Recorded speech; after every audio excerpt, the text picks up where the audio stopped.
voy a tratar de hacer algunas reflexiones sobre el modelo que se implementó en el Perú a partir de la Ley de Transporte y Tránsito Terrestre que se aprobó en los años 90, que es una ley que en mi opinión es bastante interesante, no solo porque participé en su elaboración, sino porque hubo un trabajo bastante intenso en términos de identificar los elementos claves que debían organizar un servicio que tiene siempre complejidades, que siempre plantea problemas como el de transporte. Y voy a comenzar contándoles un cuento. Había una persona, ¿no?, que tenía una vaca. Entonces, como tenía una vaca, necesitaba llevar la vaca a pastar para que la vaca se alimentara. Y entonces divisó a lo lejos una pastura pública, es decir, unos pastos abiertos que podían ser accedidos por cualquier persona. Entonces llevó su vaca a pastar porque dijo: ¿cuánto me cuesta pastar la vaca? Como la pastura es abierta, no me cuesta nada, cuesta cero. ¿Y qué beneficio recibo de llevar la vaca? La vaca se va a engordar y va a valer más y va a producir más leche, en consecuencia va a ser mejor para todos, para mí particularmente. Entonces él le lleva su vaca a la pastura y efectivamente comienza a pastar. Pero resulta que él no es el único que tiene una vaca. Hay muchas otras personas que también tienen vacas. Y hacen exactamente el mismo análisis. Dicen: hay una pastura abierta, de libre acceso, y como consecuencia de eso yo voy a llevar mi vaca a pastar. Y entonces lo que ustedes van a ver en poco tiempo es un largo desfile de muchas personas trayendo vacas a la misma pastura. El resultado de eso, ¿cuál va a ser? Va a llegar un momento que si hay suficientes vacas, y además va a haber incentivos para tener vacas porque alimentar las vacas no cuesta, entonces la gente va a seguir trayendo vacas y trayendo vacas y trayendo vacas, y lo que ustedes van a terminar viendo es una pastura congestionada.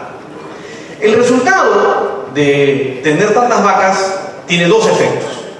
Primer efecto: ¿quién va a invertir en mantener la pastura? Si yo puedo comer libremente de la pastura, ¿quién va a resembrarla? ¿Quién va a abonarla? ¿Quién va a pensar en regarla? Nadie, porque se puede pastar libremente. Entonces el resultado es que la pastura poco a poco va a ir deteriorándose como consecuencia de la cantidad de vacas y que no hay inversión. Segundo efecto: el que lleva su vaca tiene todos los incentivos para que paste lo más posible. Es más, tiene incentivos para seguir comprando vacas porque las vacas son muy baratas, porque alimentar la vaca no cuesta. El resultado de la pastura es que se va a ver muy parecido a como se ve la avenida Bancay en hora punta, llena de unidades de transporte. El resultado de que algo sea gratis o que cueste menos de lo que realmente cuesta producirlo es que hay un incentivo perverso para sobreexplotar, sobreutilizar, y hay un poco incentivo o un desincentivo para invertir. Y el resultado de lo que ustedes están viendo en el ejemplo que les acabo de poner es lo que usualmente llamamos congestión, sobreuso de vías, consumo de recursos, poca inversión en las vías, etc. Si yo cambiara el cuento y el cuento comenzara donde nuestro individuo con la vaca ve una pastura, pero esta pastura no es pública, sino que tiene una barda, está cercada y tiene un propietario o un titular, ese titular va a cambiar el libre acceso, porque va a decir: mucha gente quiere traer vacas, en consecuencia es bueno que las vacas sean reguladas, porque si me traen demasiadas vacas me malogran mi pastura. Pero me interesa que vengan vacas, las suficientes. Y entonces, ¿qué hacen? Lo que hace él es cobrar por entrar, o establece reglas de acceso a la pastura. Y al establecer reglas de acceso a la pastura, regula la cantidad de vacas que entran a la pastura, y con eso la pastura, uno, no es sobreexplotada, porque se raciona a través de la tarifa que me van a cobrar por usarla. Y en segundo lugar, el propietario tiene incentivos para invertir en sembrar, en regar, etcétera, etcétera, porque le interesa que más vacas vengan en el futuro con un manejo sostenible de la pastura. El problema que yo acabo de describir, los economistas lo llaman como el problema de las externalidades. ¿Qué es una externalidad? Una externalidad es cuando el costo de algo que yo hago no lo asumo yo, sino lo asume otro.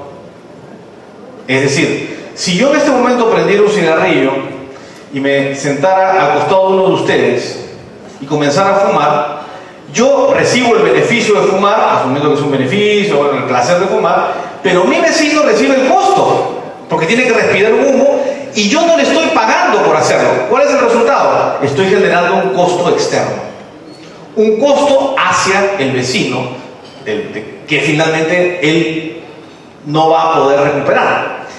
Eso hace que la gente fume demasiado. Si yo tuviera que pagarle a las personas para fumarles al costado, menos gente fumaría, por lo menos al costado de las personas. La externalidad es ese costo que yo traslado. La externalidad también puede ser un beneficio, lo que se llama una externalidad positiva. Si yo soy un agricultor que quiere llevar agua a un terreno y sé que construyendo un canal voy a tener esa agua, pero también va a ocurrir algo, que cuando traiga el agua va a filtrarse a la napa freática y va a llenar los pozos de los vecinos, con lo cual hay un beneficio externo que yo lo genero a los vecinos. Mi inversión no solo me beneficia a mí, sino a los vecinos. Eso hace que las personas inviertan menos, porque dicen, no me puedo apropiar de todo el beneficio de lo que yo genero. Como le pasa al dueño de la pastura. Si el dueño de la pastura, más bien dicho, si no hubiera dueño de la pastura y alguien invirtiera, el beneficio de invertir se va a todos los propietarios de vacas y él no podría recuperarlo, salvo que le dieran la propiedad sobre la pastura. Por supuesto que ustedes estarán preguntando qué tiene que hacer toda esta historia de las vacas y las pasturas con el transporte público. Y tiene mucho que ver. ¿Y por qué digo que tiene mucho que ver? Porque en realidad el problema principal que tiene el transporte es el problema de externalidades. Los costos que genera la actividad de transportes a terceros que no asumen el costo de lo que están haciendo, o las externalidades positivas que se generarían, es decir, los beneficios que yo no puedo controlar y que desincentivan la inversión. En realidad, si uno se imagina a las unidades de transporte como vacas y se imagina las vías públicas como pasturas, se da cuenta que es exactamente el mismo problema. Es un problema que tiene carácter distinto según estemos en vías urbanas o en vías interurbanas o interprovinciales. Y es distinto porque los espacios son distintos y el uso es diferente. Y eso explica por qué nuestra ley tiene diferencias entre el régimen que se aplica para el transporte interurbano o interprovincial y el régimen que se aplica en el transporte urbano. Y aquí quiero entrar un poco a cuál es el régimen de la ley. Porque la ley, cuando se redactó originalmente, redactamos una comisión, estaban varias personas, uno estaba ayudándonos Humberto Valenzuela, que lo he visto por aquí, estaba Vicente Pardo, un consultor chileno, un ingeniero de transporte muy bueno, que dio buena parte de los principios que se incorporaron a la ley. La ley parte de ese supuesto. El problema del transporte es un problema de externalidades, de costos generados que no son asumidos por quien desarrolla la actividad. Cuando ustedes deciden, igual como el dueño de la vaca, subirse a su automóvil y entrar a la vía, están generándole un costo a los demás que quieren usar la vía. ¿Por qué? Porque ocupan un espacio. Y ese espacio hace que el tránsito sea más lento. Los otros también hacen lo mismo. Y ese fenómeno es la congestión. La congestión no es otra cosa que un problema de externalidades. Y esa congestión es generada por unidades de transporte privado, que es otro tema muy interesante. En realidad, más congestión generan los vehículos privados que los de transporte público. Y sin embargo, no hacemos mucho respecto a los transportes. Pensamos más que el problema del tránsito es un problema de unidades de transporte. Y es un problema... Las unidades de transporte privado usualmente transportan muy pocas personas y ocupan mucho espacio. Con lo cual, generan más externalidades que una unidad de transporte, que un bus, una combi menos que un bus y una combi más que un bus y un bus menos que una combi, pero en general generan este tipo de problemas. Entonces quiero ahora pasar a analizar esto respecto de lo que dice la ley, para que vean cómo este problema de externalidades está reflejado en la ley, y vamos a pasar por el transporte urbano y vamos a pasar por el transporte interprovincial, ver las diferencias y por qué la regulación y las reglas de competencia son distintas en un caso y en el otro. Entonces podemos pasar al artículo 4.1. Este es el artículo 4.1 de la ley. Y se lo leo. El rol estatal en materia de transporte y tránsito terrestre proviene de las definiciones nacionales de política económica y social. El Estado incentiva la libre y leal competencia en el transporte, cumpliendo funciones que, siendo importantes para la comunidad, no puedan ser desarrolladas por el sector privado. Entonces, primera regla. La regla general es la competencia hasta donde sea posible. Ese es el punto de partida. Y el rol del Estado es un rol subsidiario. Pero ¿qué dice el siguiente artículo? El Estado focaliza su acción en aquellos mercados de transporte que presentan distorsiones o limitaciones a la libre competencia, léase externalidades, ¿no? Y dice, en particular dirige su atención a los mercados que se desarrollan en áreas de baja demanda de transporte a fin de mejorar la competitividad de los mismos, y a los existentes en áreas urbanas de alta densidad de actividades a fin de corregir las distorsiones generadas por la congestión vehicular y la contaminación. Y ustedes ya se darán cuenta que cuando se habla de congestión o contaminación estamos hablando de externalidades. Es decir, el rol del Estado es principalmente controlar las externalidades que se pudieran estar presentando.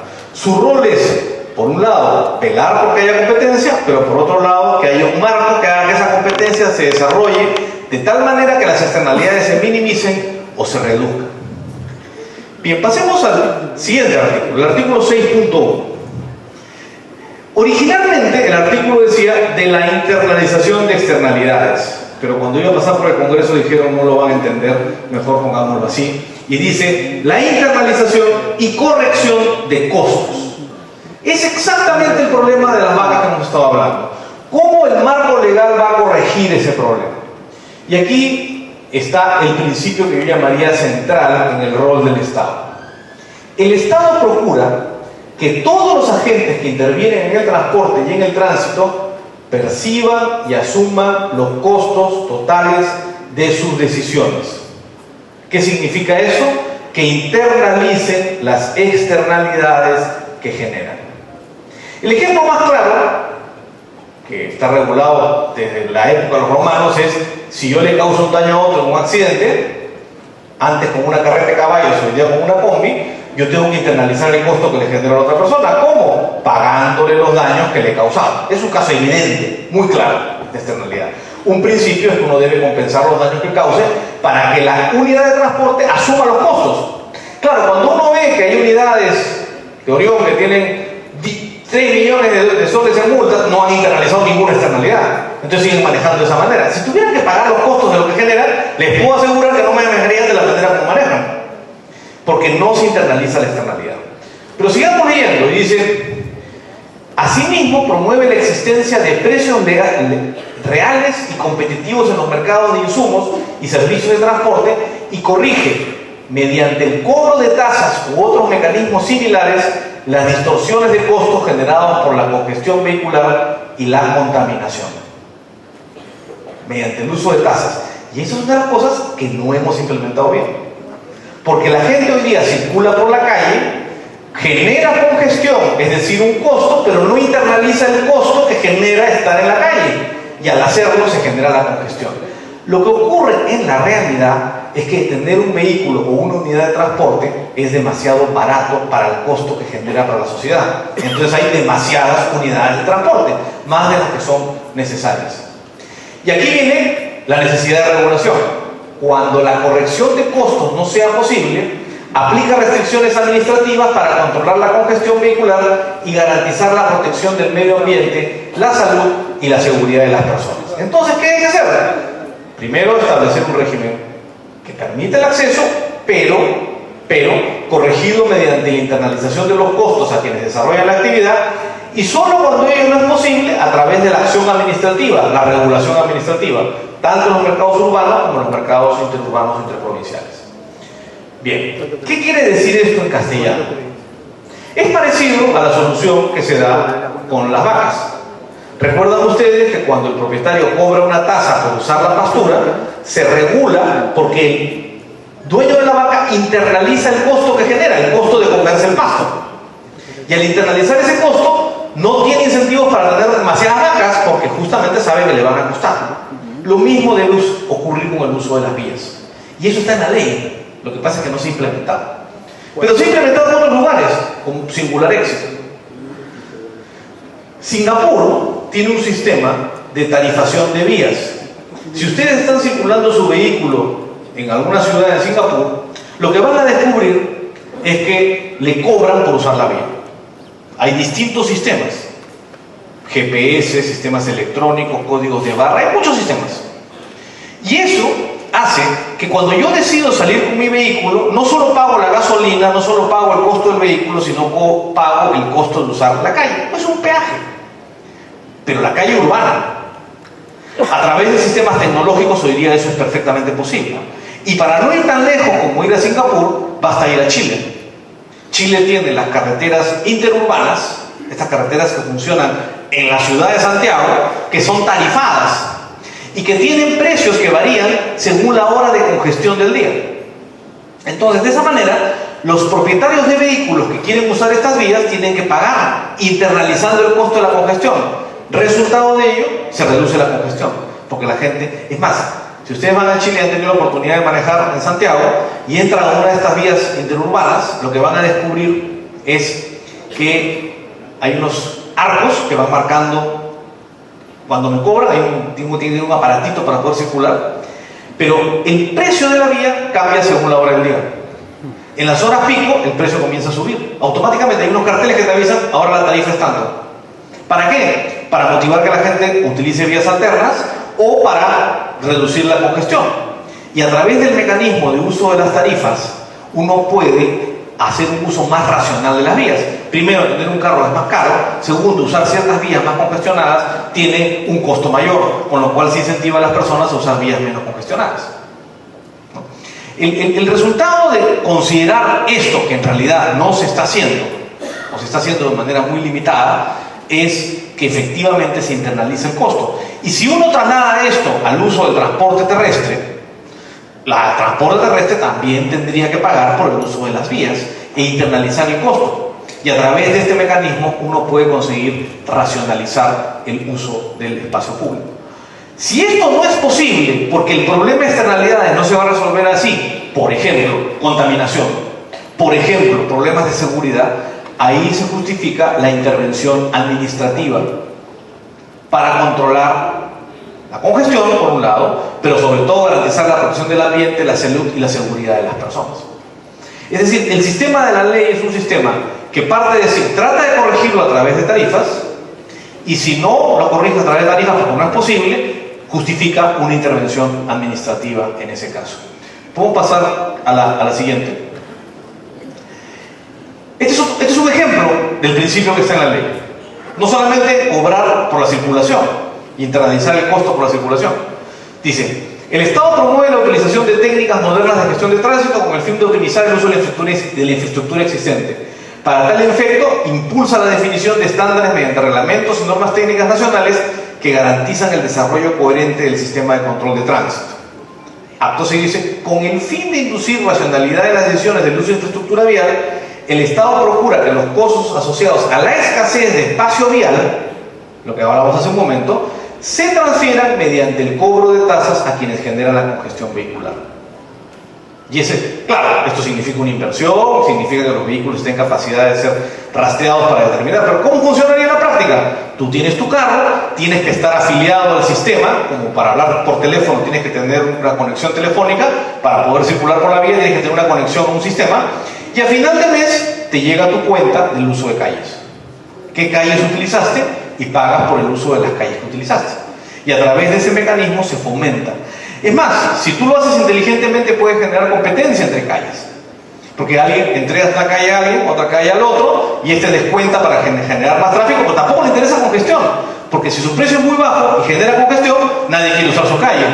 Entonces la gente se mueve a la calle del vecino.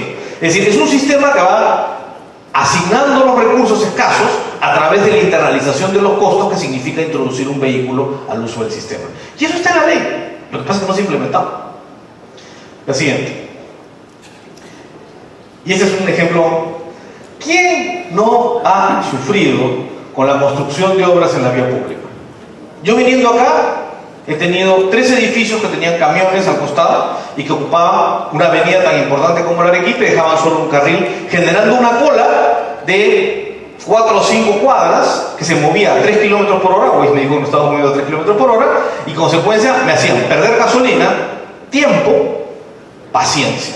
Me están generando una externalidad. El señor decidió construir una obra, es necesario hacer el edificio, se tiene que poner camiones, muy bien, puso su camión ahí, y yo tengo que hacer cola y perder junto con todos los demás que están pasando por esa vía, a asumiendo los costos que eso está generando. ¿Cómo se corrige eso? ¿Cómo se corrige eso? Si el señor que coloca el camión supiera que le van a cobrar por minuto de ocupación de la calle, les puedo asegurar que lo harían mucho más rápido. ¿Por qué? Porque tendrían que asumir los costos de las externalidades que están generando. Entonces, a lo que dice ahí es que si yo hago una obra o ocupo el espacio de la vía pública, tengo que pagar por ese uso. No me basta una autorización. Si yo soy la empresa de... no voy a decir telefónica porque estamos acá en anfitriones, pero una empresa de agua, y hay que hacer zanjas para construir, y por eso tienen que cerrar la calle. Bueno, muy bien, pero me tiene que pagar por el uso del espacio público durante el tiempo que la calle está... ¿Y cómo se calcula eso? A través de una fórmula que hay que establecer en un reglamento nacional que calcula cuál es el costo que está generando los particulares. Y a través de eso, él va a saber que tiene que ser muy eficaz. Hoy día te arreglan, hacen una zanja y te cierran la calle 5 días cuando la obra podría hacerse en media hora. No sé si media hora, estoy exagerando, pero mediodía. ¿Pero por qué no lo hacen así? Porque como la vaca no les cuesta. Y como no les cuesta, tienen demasiadas vacas o usan demasiado de nuestro tiempo y de nuestro espacio. Entonces, la ley lo tiene, pero no se usa. Y eso racionaliza. Y es el mismo principio que la congestión. Un vehículo también ocupa espacio. Y al ocupar espacio, tiene que corregir ese problema. Ahora, la diferencia en el uso del espacio depende del tamaño de espacio y de la cantidad de unidades que uno tiene. Y por eso es que el régimen que la ley contempla para el transporte urbano o para el tránsito urbano en relación al transporte interprovincial o interurbano es diferente. ¿Por qué? Porque por regla general, y con algunas excepciones, la congestión es un fenómeno urbano. Es verdad que uno puede tener congestión en las carreteras, pero es una excepción, no suele ocurrir, o ocurre por episodios relativamente, y usualmente ocurre cuando entras a la zona urbana. Eso es lo que suele pasar, que cuando llegas a la zona urbana la influencia del tráfico aumenta. Entonces, este sistema de tarifación es mucho más lógico en el sistema urbano, a pesar de que sí se usa en el sistema de transporte interprovincial o en el tránsito interprovincial, porque ahí hay peajes. Por otra razón, es para recuperar la inversión, todo lo que uno quiera. Pero en el fondo, el problema es distinto. El problema del transporte terrestre urbano es que genera una congestión que no genera en el transporte interprovincial. No es lo mismo. Genera una congestión. ¿Por qué? Porque el número de unidades genera un mayor impacto según el espacio disponible. Si el espacio es muy pequeño, o sea, ahora por ejemplo, el auditorio está más o menos tranquilo, hay varios espacios vacíos. Pero si yo siguiera trayendo gente, llega un momento que comienza a interferir, hasta que la gente se comienza a quedar parada. Ahí se da claramente la interferencia. Que llegó antes, le ha quitado un espacio al que llega después. Eso se presenta en el área urbana, eso rara vez se presenta no rara vez, pero no es tan común, no es el problema real en el otro transporte. Entonces, eso cambia el concepto de cuál es la intervención del Estado en uno y en el otro. Porque en el área urbana, la intervención del Estado tiene que ver mucho con el acceso. Y las razones de acceso, la principal, no es la única, pero la principal tiene que ver con congestión. En el área, en las carreteras, digamos, el problema no es el de congestión, el problema es otro. El problema es problemas de asimetría informativa de los usuarios que no tienen conocimiento ni de la calidad del servicio que van a recibir, y más grave aún, de la seguridad que se les brinda. Porque para un usuario es muy costoso, cada vez que se sube un bus verificar todas las condiciones de seguridad. Yo me puedo ir efectivamente a una empresa de transporte con un mecánico y decir, señor, antes de subirme al bus, por favor revise a ver si los frenos están bien, quiero ver si el chofer ha dormido. O sea, uno puede imaginarse eso, pero es absurdo, nadie lo hace. ¿Por qué? Porque el costo de adquirir esa información para el usuario es muy alto. Entonces ahí se justifica un cierto nivel de regulación respecto de ese aspecto, no del acceso, porque la congestión no se está generando, sino respecto de la calidad y seguridad del servicio y de los temas ambientales que también pueden estarse presentando. Es otro tipo de externalidad y entonces tiene una intervención diferente. Incluso en el área urbana pueden haber diferencias. No sé si podemos pasar a la siguiente, ¿no? En el área urbana, y esto tiene que ver con las municipalidades provinciales y las facultades de las municipalidades provinciales, y eso lo discutimos todos los días, ¿no? Y eso tiene que ser, las municipalidades provinciales en su respectiva jurisdicción y de conformidad con las leyes y reglamentos nacionales tienen las siguientes competencias, y aquí he cogido algunas que son relevantes: emitir normas, jerarquizar, y esto es bien importante, la C, declarar en el ámbito de jurisdicción las áreas o vías saturadas por concepto de congestión vehicular o contaminación, en el marco de los criterios que determina el reglamento nacional correspondiente. ¿Y qué quiere decir esto? La municipalidad tiene la responsabilidad de identificar cuáles son las vías de la provincia que están saturadas por razones de congestión o de contaminación. ¿Y qué significa eso? Tiene que utilizar unos índices, un sistema de medición, se mide básicamente utilizando las velocidades de desplazamiento a ciertas horas del día, a través de lo cual vas determinando que hay interferencias de un vehículo con el otro. En la carretera uno maneja 80 km por hora porque la interferencia es reducida. Salvo cuando tienes que adelantar un camión, tú mantienes tu velocidad. En la calle todos sabemos que venimos manejando a 3, 4 km por hora durante un buen rato porque la interferencia es masiva. Entonces, eso significa que tiene que haber un estándar técnico para determinar la saturación. ¿Para qué importa esto? Podemos pasar a la siguiente. Dice, competencias de gestión, y acá me quiero concentrar en el E. Dice, dar en concesión, en el ámbito de su jurisdicción, los servicios de transporte terrestre en áreas o vías que se declaren saturadas, así como otorgar permisos o autorizaciones en áreas o vías no saturadas de conformidad con los reglamentos respectivos. ¿Y qué significa eso? Que incluso dentro de la ciudad, para que se funcione el sistema de concesión, ¿y cuál es la lógica de la concesión? La lógica de la concesión es que tú admites un acceso limitado de unidades, porque ya el área está saturada. Entonces ese acceso limitado significa que vas a tener un concurso en el cual tú vas a licitar a través de distintas técnicas, pero la más lógica es licitar a través de tarifa. Es decir, yo ofrezco la mejor tarifa, puedes utilizar también elementos de calidad, etcétera, etcétera, depende de cómo diseña la licitación, para que el acceso a la vía saturada se dé a través de un concurso que sustituya la competencia en el mercado, es decir, esto que ustedes ven, que la combi cruza loto para llegar y levantar el pasajero, sustituye la competencia en el mercado por competencia por el mercado. Es decir, competir en el proceso licitatorio para entrar a la vía que va a tener un número limitado de unidades porque es una vía saturada. Por supuesto que hay varios ejemplos en el Perú que ha generado discusiones arbitrales muy interesantes y legales muy interesantes, donde se ha asignado concesiones y no se ha hecho estudio de saturación. Con lo cual no está claro, en Lima más o menos es obvio que casi todo está saturado, pero esa es otra historia. Técnicamente debería declararse así y técnicamente así debería funcionar. Pero en realidad, concesiones como el Metropolitano, por ejemplo, no han garantizado exclusividad en todas áreas, como mucha gente cree. Han garantizado solo el uso de la vía segregada, porque por razones de infraestructura así se hace, pero los concesionarios han estado pretendiendo que 400 metros a la derecha y 400 metros a la no puede haber un solo micro, no va a haber una sola unidad de transporte, lo cual no tiene sentido salvo que se hubiera hecho el estudio de saturación y técnicamente se hubiera determinado que esa es la mejor opción, pero eso no se hizo. Por eso es que es importante la declaración de saturación. La declaración de saturación no es otra cosa que la determinación o la identificación de la existencia de externalidades en una vía. Y determinado eso es posible. Si no se puede determinar eso, porque no hay saturación, la regla es otra. Lo que se usa es permiso o autorización, que es el cumplimiento de ciertos requisitos, porque si la vía no está saturada, pueden seguir entrando unidades en esas vías que no están saturadas. Por supuesto que en Lima es difícil hacer una ruta que no pase por vías saturadas, pero eso es otro tema. Lo que pasa es que hay que hacer el estudio técnico para que eso sea así. Y dice, regular las tasas por el otorgamiento de permisos y autorizaciones, porque ¿qué dice? Ya yo te doy el permiso de autorización, pero te voy a cobrar una tasa por el uso de la vía, por el uso de la infraestructura de áreas o vías no saturadas de acuerdo a las normas previstas en el reglamento. Dice, incluso las no saturadas, te voy a cobrar por usar la vía, porque estás usando un bien. Y ese bien está generando externalidad. Entonces tengo que internalizar la externalidad para que haya algún incentivo. Si no, vamos a tener, que es lo que ha pasado, demasiadas unidades de transporte, porque no están internalizando el costo. Demasiadas vacas en la pastura, demasiadas combis en la avenida Abancay.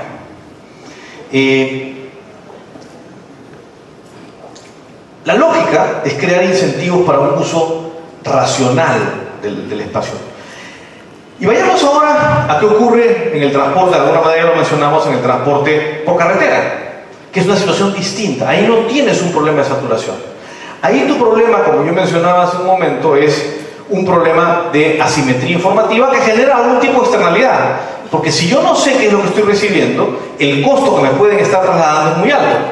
O sea, cada vez que hay un accidente de tránsito con una unidad de transporte público y mueren personas o son heridas, lo que está ocurriendo es una externalidad. Y el sistema tiene dos formas de lidiar con eso. Un primer problema, que no funciona, tiene que ver con el costo de los accidentes que se generan. Todos sabemos que las indemnizaciones que se pagan en el Perú por matar a una persona son tan bajas que no internalizan el costo de lo que estás haciendo. Primero, son bajas y son muy costosas de cobrar, por lo cual la gente no demanda. No demanda porque dice el juicio, la planchada me sale más cara que la camisa y me van a demorar un montón para que me den una bicoca. Entonces no demanda. Con lo cual las unidades de transporte no están internalizando, las empresas de transporte no están internalizando el costo de los accidentes que causan. Parte se resuelve a través de sistemas de seguros, como el SOAT o sistemas de seguro obligatorio, que tú puedes utilizar justamente para internalizar ex ante el costo de los accidentes. Y el que causa más accidentes, ¿qué le va a pasar? Le va a subir la prima, con lo cual tiene incentivos para no seguir causando accidentes. Pero es una primera parte. La segunda parte tiene que ver con el control ex ante, y eso es lo que tiene que ver con lo que en realidad es el rol principal de Sutran, que es conseguir que hayan reglas y estándares que reduzcan las externalidades que se puedan estar generando. Seguridad de los buses, seguridad del servicio, calidad del servicio, tiene que ver con todo esto que estamos hablando. Allí el problema no es tanto de acceso, el problema es de externalidades generadas por defectos de información que los usuarios no pueden atender o no pueden resolver, y en ese caso la regulación puede estar justificada para reducir accidentes, reducir contaminación, velar por la calidad del servicio, ¿no? Es muy difícil, como les decía hace un momento, que el usuario verifique si los choferes, el número de choferes sustitutos y el tiempo de descanso de cada chofer se está cumpliendo con el patrón. Eso no lo puede cumplir, muy difícil lo pueden hacer los usuarios. Para eso existe la necesidad de una fiscalización estatal, que es a lo que hablábamos de intervención administrativa para corregir aquellos problemas que no se pueden resolver por una tasa. ¿Qué tasa le puedo poner para saber si durmió o no durmió? Ninguna. Entonces tengo ahí sí se justifica algún nivel de intervención administrativa. En realidad, los principios básicos son, como siempre, como suele pasar, relativamente sencillos. Hay que ver cómo internalizar los costos que el transporte público y en general el tránsito, porque ese es otro problema. Acá estamos discutiendo el transporte público, pero en realidad el problema es más grande. El problema es un problema de tránsito. Hay un problema de servicio, pero hay también un problema de tránsito. El transporte se da dentro de un problema de tránsito. Y como decía en un momento, si no corregimos también los incentivos para los privados, que tampoco asumen el costo de los accidentes, que tampoco asumen el costo de la congestión, entonces el problema va a seguir existiendo. Todo el mundo se queja de la cantidad de combis, taxis, unidades de transporte que hay en la calle que retrasan el tráfico, pero todo el mundo ve la viga en el ojo ajeno, la paja en el ojo ajeno y no la viga en el suyo. Uno está sentado en su carro, viajando solito, recorriendo varios kilómetros de la ciudad, ocupando virtualmente el mismo espacio que una combi y generando más congestión en términos de rendimiento y eficiencia que una combi. Y está contribuyendo a que esto ocurra. No se resuelve solo el problema mirando el transporte, hay que tener una visión global, ¿no? Que incorpore una visión para cumplir los reglamentos nacionales, para dar reglamentos nacionales que puedan funcionar adecuadamente. Bien, lo que la pregunta describe es una relación larga, en casi todos los casos que señala son problemas de externalidades. Y ahí, como vemos, siempre hay varias formas de enfrentar un problema de externalidades. La primera, como dice la ley, es internalizando los costos. Si alguien quiere utilizar la vía pública para estacionar, tiene que pagar, pues. Y tiene que pagar caro. Ese es un concepto que tenemos que aprender. Tenemos que aprender que lo que cuesta se tiene que pagar. Un vehículo, un conjunto de camiones estacionados en una vía que reducen la circulación de 3 carriles a 1, lo que está generando es un enorme costo de congestión, un enorme costo de uso del espacio público que fue diseñado para otra cosa. Entonces, la primera regla es que si alguien quiere utilizar eso, tiene que pagar. Entonces tendría que haber. Ahora, esto no quiere decir que el que paga se agarra toda la Javier Prado y la cierra, porque eso tampoco es así. Hay reglas que establecen límites, por eso es que hay zonas donde uno se puede estacionar y zonas donde no se puede estacionar. Yo me imagino que lo que pasa en Gambetta es que está prohibido estacionar ahí y se estaciona simplemente. Y eso es un problema más complejo todavía, porque ahí lo que hay que hacer es retirarlas.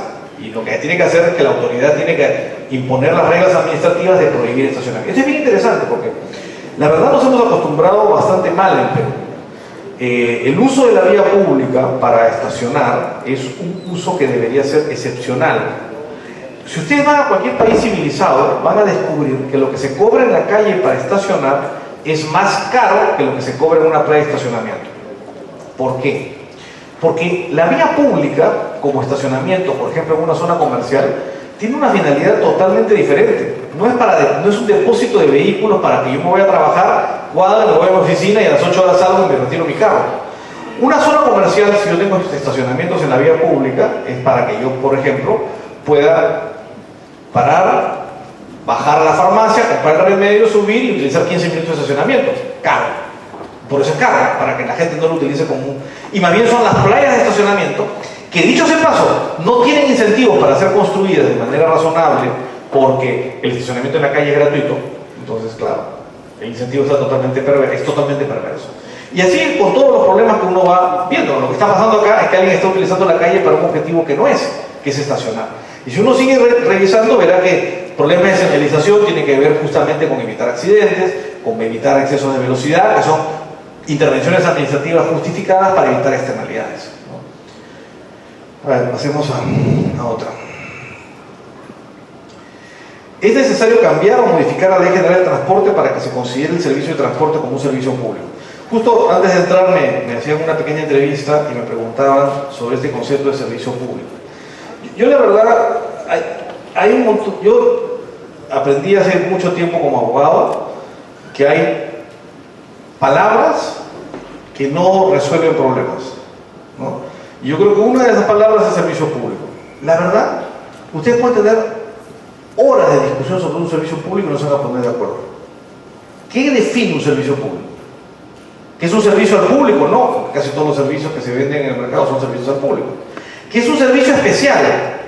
Porque debe tener acceso universal, porque debe tener alguna regulación, porque debe justificar una intervención del Estado. Bueno, virtualmente casi todos los servicios aceptan algún tipo de intervención del Estado, parece tampoco ser el concepto. Yo creo que hay que concentrarnos en el detalle y no en palabras generales. Servicio público, si no le damos un contenido concreto, no nos sirve de mucho. Yo creo que el concepto principal es identificar qué tipo de medidas regulatorias deben tomarse. La ley no define servicio, la ley no señala servicio público. ¿Por qué no lo hizo? Porque no consideró necesario hacerlo, porque establece cuáles son los niveles de intervención del Estado y explica por qué debe dar esa intervención en cada supuesto. ¿Qué es lo realmente importante? Felix Cohen, un filósofo del derecho, decía que toda palabra que no tenga solvencia en la moneda de los hechos debe ser descartada. Y moneda de los hechos es que me sea útil. Entonces yo prefiero tener un marco regulatorio que establezca con claridad los principios que una simple definición de servicio público. Muchas gracias, Alfredo. ¿Hay alguna otra pregunta? No, tengo dos. Son las dos que me han pasado. ¿Hay alguna otra pregunta más? Sí, me parece que te van a alcanzar alguna otra pregunta. Mientras tanto... Perdone, señor. ¿Por qué no lo hacemos de forma directa? Perdón. Hay varias preguntas. Las reglas de juego están establecidas. Le agradezco. Perdóneme. Venimos de provincia, señor. Lo entiendo perfectamente. Aquí. Perdóneme, las reglas de juego están claramente establecidas. Pues, no es así. Jugando con las reglas de juego. Señor Bular, continúa. No, son dos. Yo leí las dos. Ya hice las dos. A ver. Viene de lejos para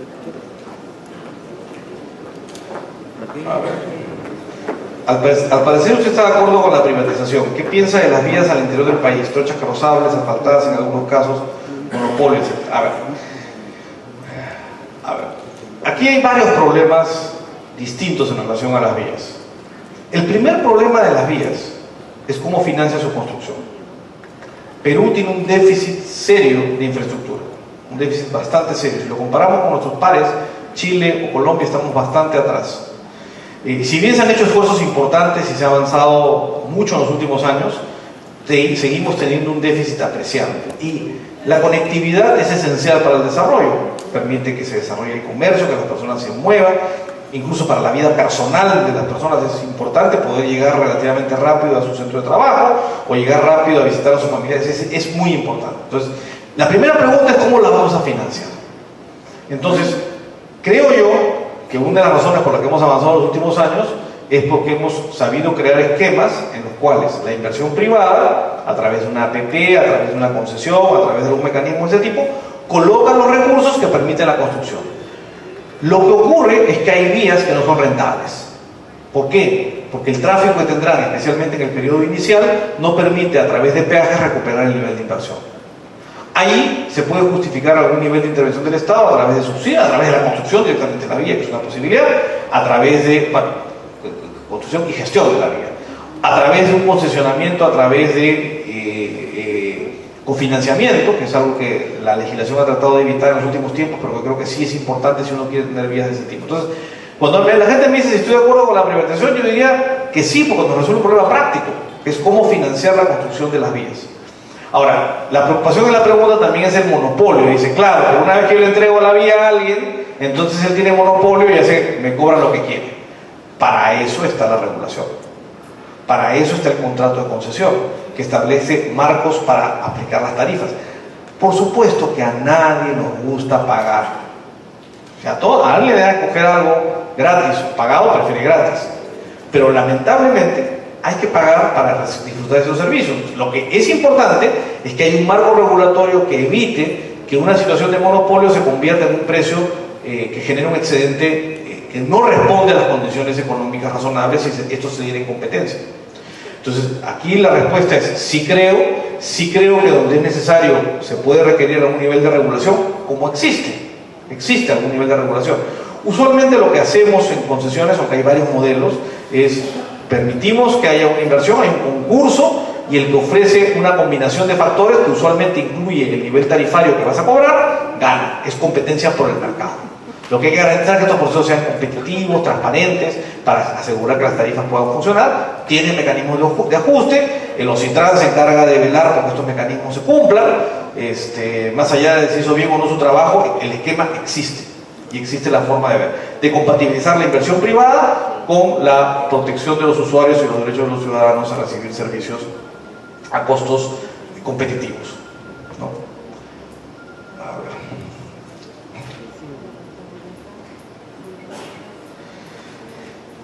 ¿Qué mecanismos podríamos utilizar para solucionar las externalidades del transporte? Bueno, cuando ustedes leen la Ley de Transporte y Tránsito Terrestre, la que está vigente, lo que hace la ley es establecer un marco general y le delega buena parte de la funcionalidad e implementación de estos sistemas de integración de externalidades a los reglamentos nacionales, que dicho sea paso están enumerados al final de la ley, y dice que contiene cada uno. Esos reglamentos, en mi opinión, lamentablemente, no se han ajustado a lo que la ley establece o no se han dado. Entonces, cuando uno me pregunta, ¿pero por qué la ley no funciona? La respuesta es, porque los reglamentos no se ajustan al marco o porque no existen. Entonces, lo primero que yo diría es, tiene que encargarse la elaboración de estos reglamentos de una manera técnica, consistente con la ley, para establecer e implementar de lo que estamos hablando. Esta ley se dio en la segunda mitad de los 90, estamos en el año 2016, es decir, llevamos 20 años, y los reglamentos nacionales no se han dado con las características que deberían haberse dado. Entonces, mi respuesta a la pregunta es, la ley está bien, pero hay que implementarla. En el Perú estamos llenos de leyes y somos totalmente deficitarios en la implementación, ¿no? Como dice el dicho, el diablo está en los detalles. Los problemas se solucionan abordando los detalles. Una cosa es decir que hay que internalizar externalidades, otra cosa es crear un esquema legal que funcione. Y aquí quiero ser bien enfático. Yo creo que es muy importante el rol fiscalizador de las autoridades. Si las autoridades, podemos tener la ley más maravillosa, los reglamentos más maravillosos, pero si el enforcement, el cumplimiento de la norma no funciona, no llegamos a nada. Si ustedes leen el reglamento de tránsito, es bastante completo. Lo que dice está bien. Es igualito a cualquier reglamento de cualquier país del mundo. La diferencia en el tráfico que tenemos acá y el que tenemos en otros lados es que en otros lados pues, se respeta la autoridad, se cumple, y en otros lados, como acá en el Perú, no.